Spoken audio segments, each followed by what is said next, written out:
स्वदेश एक ऐसी मूवी जो 2004 में रिलीज हुई, जिसे बॉलीवुड के सबसे बड़े स्टार के साथ मिलके एक इंडिया को लेके एक रियलिस्टिक और एक एक्यूरेट डिपिक्शन दिखाया और साथ ही साथ क्रिटिक दिया इंडिया के सोसाइटी पे और हमारे समाज। और यही क्रिटिक मुझे लगता है कि इंडिया की आज की सबसे बड़ी जरूरत है। और ये मूवी मुझे लगता है कि आज री रिलीज होनी चाहिए। तो अभी बॉलीवुड के अंदर री रिलीज का जमाना चल रहा है, मतलब नई मूवीज आ रही हैं पर वो ज्यादा फ्लॉप हो रही हैं, और तो पुरानी मूवीज को लोग फिर से ऐसे देख रहे हैं जिनकी नीश फॉलोइंग बन रही है। फॉर एग्जाम्पल सनम तेरी कसम, आपने जो उसकी री रिलीज के टाइम पे उसे पैसे वाइप और साथ ही साथ ऑडियंस से वैसे रिएक्शन आया। वैसे रिएक्शन के ऊपर मैंने एक पुरानी वीडियो बनाई है, तो अगर आप देखना चाहो तो ऐसे मिल जाएगा, आप बोलेंगे उसका डिस्क्रिप्शन में, तो जाके देखो और लाइक शेयर सब्सक्राइब वगैरह कर देना। खैर, तो स्वदेश की री रिलीज पे मुझे लगता नहीं कोई ऐसे रिएक्ट करेगा, मतलब क्या पता कर भी दें। तो अगर बात करें तो स्वदेश बनी थी 2004 के अंदर, और उस समय के समाज का क्रिटिक है, और उस समय जब मूवी रिलीज हुई तो मूवी काफी फ्लॉप हो गई थी। तो अगर बात करें कि स्वदेश फ्लॉप क्यों हुई थी, तो उसके पीछे कुछ कारण है। पहला तो मुझे लगता है कि स्वदेश की स्क्रीनिंग कम हुई थी। फॉर एग्जाम्पल अगर शाहरुख खान के उसी साल 1 महीने पहले रिलीज हुई मूवी की बात करें, वीर ज़रा, तो उसको 625 स्क्रीन मिले थे, उन पे स्वदेश को 350। दूसरा जो मुझे लगता है कि ये मूवी काफी लंबी है, ये मूवी ऑलमोस्ट 3 घंटे 15 मिनट की है। तीसरा जो मुझे कारण लगता है कि वीर ज़रा इससे 1 महीने पहले आई थी, और वीर ज़रा है सुपर हिट मूवी, और वीर ज़रा अकॉर्डिंग टू चैट जीपीटी एक सिल्वर जुबली मूवी है, यानी वो 25 हफ्ते तक लगातार बॉक्स ऑफिस में थी। अब मुझे पता नहीं कि वो थी कि नहीं, क्योंकि न्यूज आर्टिकल वगैरह कुछ मिले नहीं मुझे इसके, बट लेट्स जस्ट अज्यूम कि वो थी। अगर 25 के लिए नहीं थी तो 10 हफ्तों के लिए थी, तो that also just washes up the wave, right. तो इसलिए मुझे लगता है कि 3 कारण है स्वदेश के फ्लॉप होने का। तो ये है मोहन भार्गव की, जो कि यूएस में रहता है और नासा का साइंटिस्ट है, और वो आता है इंडिया ताकि वो कावेरी अम्मा, यानी जो उसकी बेबी सिटर का माँ टाइप की फिगर थी, उनको अपने साथ यूएस ले जाए। उसी बीच वो आता है, वो देखता है गांव की प्रॉब्लम्स क्या है, वो बैठ के फिर एक हाइड्रो प्लांट बनाते हैं, उससे वो एक बल्ब चलाता है, फिर वापस यूएस जाता है, यूएस आके उसको याद आता है फिर से इंडिया के, तो इंडिया आ जाता है फाइनली हमेशा के लिए। पहले बात करते हैं कि मूवी से मुझे प्रॉब्लम क्या है। तो मेरी जो मेन प्रॉब्लम है वो पहली है गीता का कैरेक्टर। तो गीता जो है वो मेन फीमेल लीड है, और मुझे इससे काफी सारी प्रॉब्लम्स है। पहले जो चीज को पसंद नहीं है वो होता है गीता का इंट्रोडक्शन। गीता का इंट्रोडक्शन कैसे होता है, शाहरुख खान एक स्टेशनरी पे बैठा है जहाँ पे उसका दोस्त काम करता है, वहीं पे वो गीता को देखता है और उससे उसकी बात होती है, उसको गलत रास्ता बता देती है अपने गांव तक के जाने का। ये बहुत रैंडम है। इमेजिन करो आप एक बंदी से मिल रहे हो जिसके गांव आपको जाना है, जिससे आप बचपन से जानते थे, उसको आप रैंडमली कहीं मिल जाओगे एक स्टेशनरी के अंदर। मुझे रैंडमनेस पसंद नहीं आती मूवी के अंदर, कि जब एक प्लॉट पॉइंट को फॉरवर्ड करने के लिए वो कुछ भी दिखा देते हैं। ये पॉसिबल मतलब बहुत 1 in a billion चांस है, क्योंकि इंडिया में 1 मिलियन पॉपुलेशन उस समय भी थी शायद, और ये रैंडमली मिलना मूवी का रियलिज्म को थोड़ा सा काट देता है। तो दूसरी चीज मुझे पसंद नहीं है गीता की, वो है गीता का आइडियोलॉजिकल फ्रेमवर्क। अभी मेरी पर्सनल क्रिटिक है, जो कोई ऑब्जेक्टिवनेस नहीं है। तो गीता के कैरेक्टर को देखेंगे तो एक फेमिनिस्ट है, लेकिन उसको मैं डालूंगा उस कैटेगरी में, वो है ट्रेडिशन लविंग फेमिनिस्ट। तो ये फेमिनिस्ट आपको इंडिया के अंदर ही मिलते हैं, ज्यादातर बाहर मिलना थोड़ा सा मुश्किल होता है। वो चाहती है कि उसके ऊपर जो फाउंडेशन है वो ना रहे, but she also loves tradition, लेकिन उसको ये नहीं पता कि जो ट्रेडिशन है वही उसके ऊपर फाउंडेशन डाल रहे हैं। जो बाउंड्री डिसाइड कर रहे हैं वो वही ट्रेडिशन है जिसको वो पसंद करती है। तो she is kind of like in a trap, जहाँ पे वो फ्री भी होना चाहती है लेकिन उसको ट्रेडिशन भी पसंद है, तो वो दोनों के बीच में से बैलेंस आउट कर रही होती है। But the thing is you can not be independent and then also hold on to tradition.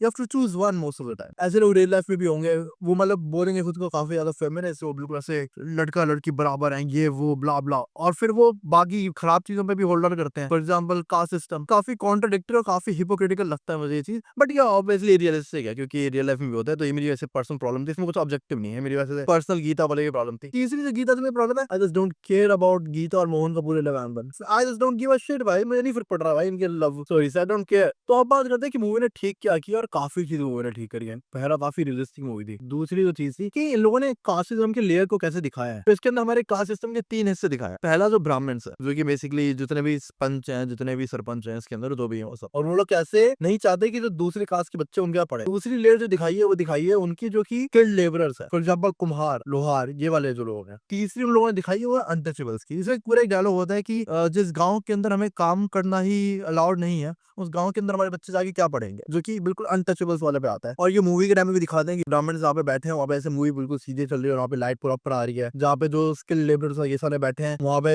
जो है वो स्क्रीन डल है, और जहाँ से अनटचेबल्स देख रहे हैं वहाँ से दिख ही नहीं रहा, बट उनको सुनाई दे रहा है कि गाने वाने चल रहे हैं, तो उनको गाने सुनने के लिए बस आए हैं। तो it's like I just like how different layers उन्होंने दिखाए, क्योंकि कास्ट के अंदर भी ऐसा नहीं होता कि सबके साथ सेम बुराई हो रही है। कुछ लोगों के साथ ज्यादा बुरा होता है, कुछ लोगों के साथ थोड़ा सा कम बुरा होता है। ओवरऑल ये जो चीज है वो मुझे अच्छी लगी देखने में। दूसरा जो मूवी को मुझे लेके लगता है कि मूवी काफी आइडियलिस्टिक है, और मूवी के आइडियलिज्म को फुलफिल करने के लिए मोहन भार्गव का ब्राह्मण होना बहुत जरूरी था। क्योंकि अगर मान लो इसके दिखाते हैं कि वो लोअर कास्ट से है और वो जाके बोलता है कि आप लोगों को बच्चों के साथ पढ़ाना चाहिए वगैरह वगैरह, तो उसकी लिंचिंग हो जाती है, which would be kind of a good movie to make, to be honest. Like imagine an NRI जो कि सो कॉल्ड लोअर कास्ट से है, वो इंडिया आता है वापस ताकि वो अपने गाँव में कुछ कर सके, और उसके बाद फिर वो कुछ करने की कोशिश करता है, तो जो वहाँ का सिस्टम है वो उसके साथ मतलब करने नहीं देता, और फिर एंड में उसकी लिंचिंग हो जाती है। That would be kind of a gruesome movie to see, and it would also be kind of a reality check, right? So I think someone should make that movie. Ashutosh Gowariker. So this part 2 का time आ गया है। तो आज के अलावा भी काफी चीजों के बारे में बात करी है। गर्ल एजुकेशन, हमारी ब्यूरोक्रेसी की प्रॉब्लम, उसके अलावा इंफ्रास्ट्रक्चर प्रॉब्लम, फेमिनिज्म की बात मैंने करी ही पहले ही। इसके अलावा डाउरी की बात भी हो रही थी, फॉल्स नेशनलिज्म की, हाँ कैसे हम लोग जब भी हम लोग किसी अपने से बड़ी कंट्री से कंपेयर करते हैं तो हम लोग जाते हैं कि अरे हमारे पास ट्रेडिशन है, हमारे पास अपने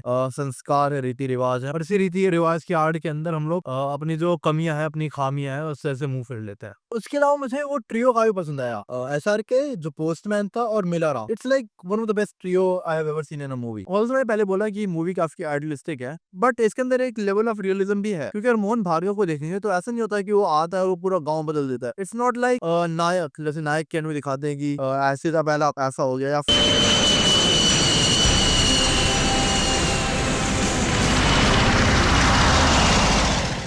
शिवाजी तो बहुत जहाँ पे वो सीन होता है जहाँ पे वैसे चल रहा होता है, पीछे से चीजें ठीक हो रही होती है। It's not that. अगर देखा जाए मोहन भार्गव क्या करता है, पहला मोहन भार्गव जो है वो थोड़े से एडमिशन बढ़ा देता है स्कूल के अंदर। दूसरा मोहन भार्गव जो करता है वो करता है हाइड्रो प्लान बनाता है, एक बल्ब जलाता है वो। That is kind of a realistic thing to do to be honest, क्योंकि वो किसी का माइंड नहीं बदल पाता। मुझे लगता है कि उसके एंड में भी किसी का माइंड बदला है। जिनको जो पहले से अच्छे थे उन्होंने और थोड़ी सी अच्छे पढ़ाई, जैसे एक मेन उनका सरपंच था वो अपनी बेटियों को डालता है स्कूल के अंदर वापस से, और जो कास्ट के थोड़े से नीचे वाले थे वो अपने बच्चों को डालता है स्कूल में। जो भी उन्होंने पहले से जातिवाद में ज्यादा बिलीव करने वाले लोग थे, I don't think he change that. I don't think उन लोगों का मन बदल गया जब इसने अपना टॉप नो जुत्सु लगाया उन पे। और ये रियलिटी भी है कि अगर आप में से कोई जातिवाद में ज्यादा मानता है तो मैं कुछ भी बोल लूं यहाँ पे, मैं बैठ के पूरी 10 घंटे की प्रेजेंटेशन लगा दूं, मैं बैठ के आपके हाथ पैर पकड़ लूं, आपका मन नहीं बदलेगा। It's like you are what you are, आपका मन ऐसे नहीं बदल सकता। ओवर टाइम से लगता है कि धीरे धीरे चेंजेस आते हैं। खासतौर पर अगर आप स्कूल वगैरह में जाते हो और वहाँ पे आपको नहीं पता कौन क्या है, तो आप कैसे इंसान की तरह देखते हो, आप उसमें जात नहीं देखते। और गाँव के अंदर करना मुझे थोड़ा सा लगता है कि मुश्किल होता है, क्योंकि आपको सबका कुछ सब कुछ पता होता है, बट शहरों के अंदर I think it's kind of possible. So now let's talk why we need this movie, and for that I quote the movie itself.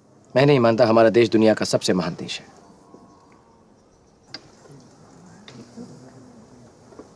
लेकिन ये जरूर मानता हूं कि हमें काबिलियत है, ताकत है अपने देश को महान बनाने की। अब मुझे नहीं पता कि कितना चेंज हुआ है इंडिया के अंदर 2004 से 2025 पे, क्योंकि 2004 में 1 साल का था, और अब मेरे पास कोई मेट्रिक नहीं है अपने उस साल को इस साल से कंपेयर करने का। मेरे पास ये मेट्रिक तब होगा जब मैं 2035 में 2045 में होऊंगा, तो मैं कंपेयर कर पाऊंगा इंडिया को अच्छे तरीके से। But I think India still has the same problems which the movie said. Casteism अभी भी बड़ी प्रॉब्लम है, फेमिनिज्म वाला पूरा सीन अभी भी है, हमें इंडिया में फेमिनिज्म की जरूरत है। उसके अलावा एजुकेशन और डेवलपमेंट की काफी ज्यादा जगहों पे बहुत जरूरत है, खासतौर पर सरकारी स्कूलों के अंदर, and this movie tackles all of them in a very good manner. उसके अलावा मूवी के गाने भी काफी अच्छे हैं, तो I think it's also kind of an entertaining movie. It's like it's not that harsh और it's not that dark of a movie to be honest. So I think India needs it. It's kind of like Superman, जैसे Superman hope inspire करता है, मुझे लगता है सुदेश भी काफी इंसान के अंदर होप इंस्पायर कर सकती है, and because of that I think this movie is quite relevant for India. और आज वाली मूवी से तो बेटर ही है, उससे अच्छा तो यही रिलीज कर दो। और हो सकता है अगर ये रिलीज हो तो इसकी भी एक नीश फॉलोइंग है, और ये नीश फॉलोइंग मुझे लगता है कि पैसे भी जो मूवी के फ्लॉप हुए थे उसको रिकवर कर सकती है। तो I think it's good both for a cultural public perspective, और जो प्राइवेट इनके प्रॉफिट्स के लिए भी काफी अच्छा है। तो यार सुदेश में मेरा यही ओपिनियन था। आपको वीडियो कैसे लगी कमेंट में बताओ, और लाइक शेयर सब्सक्राइब कर देना। Thank you.